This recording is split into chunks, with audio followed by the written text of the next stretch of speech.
आपण पाहताय प्राध्यापक डॉक्टर मच्छिंद्र सत्य यांचे लोकसंवाद न्यूज. सत्य जे तुमच्या समोर.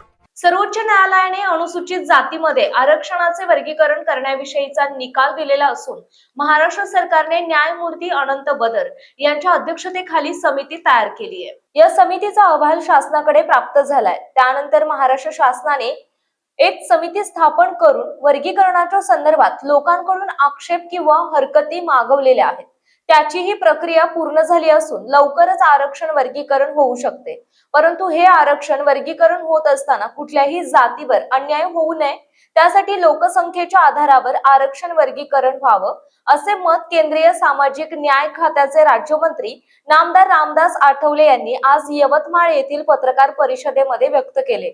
यावेळी काँग्रेससह विविध विषयाबाबत विचारलेल्या प्रश्नावर रामदास आठवले म्हणाले की काँग्रेस पक्ष हा संपूर्ण देशात जातीत फूट पाडत आहे. मात्र 2029 पर्यंत मोदी सरकारला कुठलाही धोका नाही आणि राहुल गांधी हेच विरोधी पक्षनेते राहतील, असे मत केंद्रीय सामाजिक न्याय राज्यमंत्री रामदास आठवले यांनी आज यवतमाळ येथे पत्रकार परिषदेत सांगितले.